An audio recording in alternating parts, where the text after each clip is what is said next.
Hi, my name is Trevor Steenholt, and I'm one of the franchise development directors here at Right at Home. Today, I have one of our franchisees with us today for our discussion, and this gentleman is Steve Gettins. Welcome, Steve. Hi, nice to be here. So I'd love to kick these things off. Why don't you start by where you're located? Okay. We are located in Pottstown, Pennsylvania. We actually have multiple offices. So Pottstown is a northwestern suburb of Philadelphia. And we have a straight northern suburb office as well in Lansdale, Pennsylvania. Perfect. And what year did you become a franchisee? 2015, I had engaged Right at Home at the end of 2014, and we finalized a sale of an existing location and an additional by September of 2015. Perfect. And then when did you expand into a second office? That was January of last year, 19. So about 2 months before COVID hit. Well, talk about that. How did that go? I mean, obviously it's an interesting time to be launching a second site. How has that gone for you, even in a COVID environment? It wasn't much different from what we needed to do for the other office. The major difference is obviously integrating a new team of people and new clients. So that part, had a different look than we originally anticipated, but it went very well. I mean, we moved the office from one location to another, not far, pretty much right down the road. But even that was highly unusual because even moving wasn't something we could do the way we normally would with all of the lockdowns, et cetera. But beyond some of those hiccups, I mean, it was much like running the other operation, a lot more in terms of, regulations and making sure that we're doing all the right things for our caregivers and for our clients. But we were doing that for the other office anyway. So that part was the same for both. So before you took the plunge in 2015, what were you doing in a former life, Steve? What was your professional background? So my background, just prior to that, I was in regional retail leadership for Dick's Sporting Goods. Okay. And I had spent, a couple stints in retail, one with Target, one with Dick's Sporting Goods. Prior to that, I was with a company called Cintas for 13 years. So most of my background is either in operations management or sales management for those companies, with a bit of an HR background as well. So what was going on that you decided that becoming a franchisee was a nice move for you, or a move that you were looking to make at that time? Good question. I mean, my wife and I always wanted to own our own business, and for the longest time, probably never had the guts to make the plunge. Okay. We certainly wanted it to be the right thing. We wanted it to be something that mattered in our community and something that we could relate to. And we both had experience taking care of our own family at a time where we didn't know, home care existed. So when we heard about the industry, that became very intriguing for us, and heard about Right at Home really through a friend from college who had started a franchise in the New York market. And when we engaged Right at Home, we felt great from the get-go. So it started with a desire to have our own business, quickly moved into this industry, and then pretty quickly thereafter moved into Right at Home being the obvious choice. So when you say a desire to own your own business, did you guys both come from families that had an entrepreneurial background, where it was just kind of like something where you wanted to do it, or are you guys like first entrepreneurs on your sides of the family? So a little bit of both. My wife, who spent a lot of time with her grandparents growing up, they had a restaurant. She had grown up kind of watching them operate their own business in a pretty fluid environment. So she had some background. I did not. My family, had not owned a business of any sort, but the irony is we originally thought my wife would come and run the Right at Home and I would maintain, my corporate job. But we changed that as we went through the discovery process, because we realized how valuable a background in sales and marketing could be, as well as sort of the operational background that I was able to bring. I'm sure she would have been just as successful in being the operator, don't get me wrong, but we kind of made that plunge, and which was great for me. I was ready to leave the corporate world and be my own boss anyway. So. Perfect. And then, so you said you found Right at Home through a friend, one of our existing franchisees. It sounds like, I would imagine though, you still probably did some due diligence out there and looked around at some other maybe franchises as well too. So of course, how did you talk to me about that process? How did you kind of narrow it down to, okay, right at home was the right fit for you? What was it? Well, obviously, Right at Home came with that introduction, so it made the introduction to Right at Home pretty easy. But we knew pretty quickly that the senior home care space was a very desirable business because of the growth potential, because of the aging population and their needs and their desires to stay at home more often than not. So as we started to look, we really, kind of did some initial validation with a number of franchisors, I'm sorry, and even did some of our own digging to see if it's something we could do on our own. Right at Home just felt the most comfortable, felt very family oriented. We knew we would have a lot of the operations and a brand that we could rely on because it was a very well-known brand in the marketplace. But we were also able to bring a bit of our own flair. I mean, obviously, we're not ones that are going to do anything but operate this business the way Right at Home helps us do so, because you'd be a fool not to, because it makes life easy for us. But that said, we can bring a bit of our own personality and kind of that family approach to it as well within our own market. And I didn't get that sense with everybody we talked to. And then, moving franchise specifically versus trying to do it on our own, I think, there's a lot of regulations in this industry and they're very different state to state. Yeah. Also just kind of kicking things off from a marketing perspective would require a lot of capital. And we felt really good that we would have a lot of that support to do that the right way with Right at Home and navigate the regulation and compliance side of things much better than we would on our own as well. So walk me through a typical day. I mean, I know that's kind of an interesting question to ask because, I mean, a typical day is like we discussed, you're at home today. So you got your schedule is very fluid, as most, all franchisees are. But if you can describe kind of what a typical day would look like, I think that would, people would love to hear about that. Sure. And probably the best way to frame it up is tell you what a typical day looked like for me early in the life cycle of our business, and then what it looks like for me now. Early on, we wanted to make sure that we had an operator who could help us. We brought on what I felt was a pretty high profile person to help us run the office, do a lot of the scheduling and hiring and onboarding, so that I could be out in the market, just doing, pounding the pavement. I mean, getting to know people, building a reputation in the marketplace, talking to referral sources. So initially, my day-to-day was maybe one day in the office doing a lot of the financial recap, administrative, follow up with clients, follow up with some of the things we needed to do from a compliance standpoint. But a majority of it was, hitting the hospitals and the skilled nursing facilities, independent living facilities, other, home health companies, just to build a relationship and get our name out in the marketplace.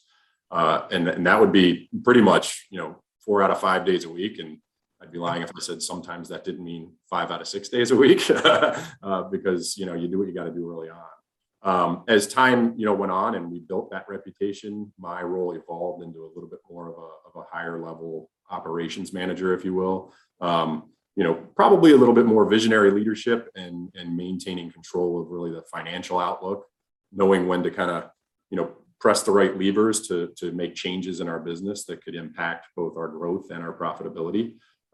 So a lot of, kind of one-on-one and individual attention with the leaders in our business. That's different every day.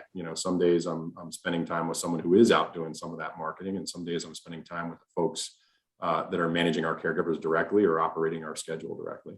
Well, I mean, it makes a lot of sense when you were earlier talking about your expansion into a second site. It sounds like you were able to kind of step back from some of the daily functions to kind of focus on, some bigger picture expansion aspirations, which you were obviously able to do in 2019.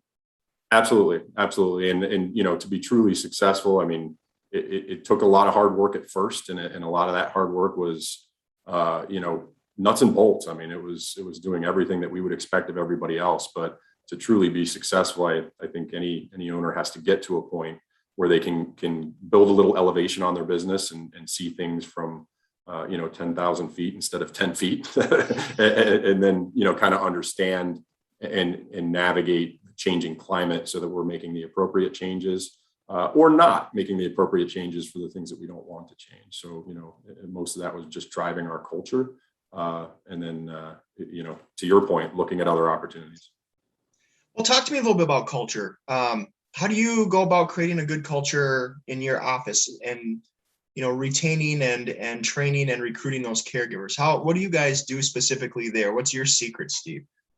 I mean, there's a lot of little things, and I'd be lying if I said it's, as simple as one or two. But I would say the main thing we do is first and foremost really define our culture. Our orientation with everybody, caregivers or support staff, involves a lot of who we are and who we want to be, and what we expect of our team to help us achieve that in the marketplace from a reputation standpoint. Beyond just, here's the nuts and bolts of what we need you to do. It's here's who we are. Here's who we expect you to be, but we also, let people know we want them to bring their personality and their passion and their energy and their drive to do what they do. And then we reinforce that a lot with a lot of our training beyond the orientation phase. And that involves, really reiterating it through our leadership team. So it's well defined. We have it on paper, but we also talk about it often. And I think the main thing is to be very clear that this is a family-oriented business. People are getting care for their loved ones because they care about their family, or they're getting care for themselves because they care about giving their family a break. So we want everybody to understand that that's how we operate too, and that's a big part of who we are, and that we're going to work together as a team to accomplish that. So we care about one another, and we care about bringing your unique personality to the table, but also having common goals. So when you think about your tenureship here, what's a facet of the business that you find yourself really enjoying that you didn't think you would enjoy? That's a really good question. Yeah. I knew early on I would enjoy the sales and marketing aspect of it, and I know not everybody enjoys that. So we were fortunate to have a background in doing so that we could build that, kind of build our name relatively quickly. I think the thing that I've gotten a lot more involved in is really to dig deep into the financials. I'm a part of a performance group here right at home, and what that does is allow a group of owners from different markets to get together on a periodic basis and really analyze our business, and all details of our business, from culture to sales and profitability, to operation and compliance management. And that I didn't think digging into the business that deeply would be something I would enjoy. I knew it was important and I knew it was necessary, but it's been fun. And, I think being part of a performance group and having others help us do that, and just being a support network for one another, makes it easier, but also forces me to do it probably more than I ever would have. Well, good, because the next question I was going to ask you, I always ask the people if you could hop into your DeLorean and go back and do it again, what would you do differently? And most of the people I talk to, they say they would have joined a performance group much, much earlier on than what they did. But you're in a performance group, and obviously, so what, hop in your DeLorean and go back to when you signed, and, obviously hindsight's 2020. What would be a thing that you would have done differently along the way here, Steve? I mean, that's a really good question too. For me, we joined a performance group pretty early, and it was always important to me because I knew it would help us in that way. But I guess to some degree, you never know until you're in it just how much that can be the case. So I can see why people would say that. Maybe I would do it even earlier than we did. Really? At the end of the day, it's important to get your feet under you and have an established business before you do it, so you don't take on too much at once. And frankly, that's probably what I would change. I think I took on a little much early in the life cycle of our business because I was focused so much on the sales and marketing aspect, but wanted to be a part of everything, as any owner would. But I think the pace of growth, we're always going to be an aggressive growth company, but at times maybe so much so that I didn't take the time to slow down and breathe a little and understand some of the decisions we were making. And I think because of that, I didn't always reach out to our support network even before the performance group. So our performance coach at Right at Home, et cetera, as much as I could have or should have. Okay. And it's my personality and my nature to sort of go it alone. But I wouldn't do that early in the business if I could do it all over again, just because of how much I was taking on. Well, I'm glad you bring up support. So when you're thinking of the support here, what support's been most valuable for you? All of it. I already mentioned the performance group, and that's kind of an informal support group that you choose to join or not. But I would say, the network of people that are part of the business performance coaching team are great, from our online marketing specialist to our performance coach and business operations. I mean, we have a team of people that can help us in really all facets of the business, geared toward what we really want. So, I can't say enough about really all of them. Again, just based on how I operate, I probably don't use them as much as I should, but anytime I do, anytime I have a question, anytime I need something, they're there and they're responsive. So it's been great. I got one more question for you, Steve. When you were obviously in the same position at one point that the people that are probably listening to this recording are in, where they're determining whether this might be the right fit for them. What's one piece of advice you could give, or do you give, to people that are looking at this or entertaining going down this path in life? I guess it's a couple of things. The first is some people maybe are a little hesitant to bet on themselves. And I needed some friends to guide me to say, hey, there's no reason to not bet on yourself, because you've been betting on other people for a long, long time. So that's the initial thing, is just taking that leap to know that you bring a skill set to the table that will help you as a business owner.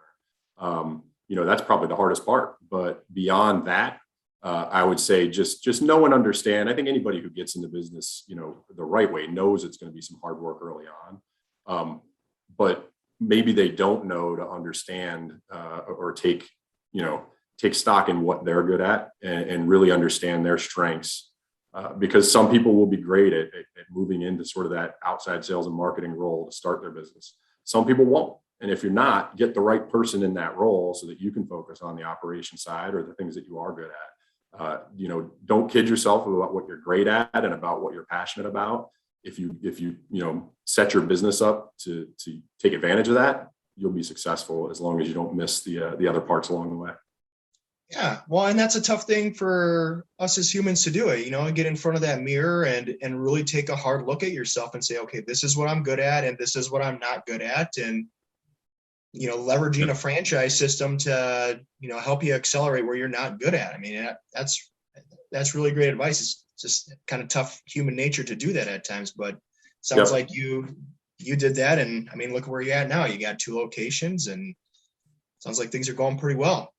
They're going great. And obviously the current environment in COVID has made that a little more challenging, but we have such a good team around us that even when it's a challenge, it's great to see how hard they work for each other and what they're willing to do, sometimes against the tougher circumstances. But we've made plenty of mistakes along the way, and that's what made us better, is to learn from those quickly. So sure. Well, Steve, I will let you go for the day. Thank you so much for your time and your insights. I'm sure the people that are listening to this recording will find it very, very valuable. Thanks so much, Trevor, and I appreciate it. And good luck to everybody out there.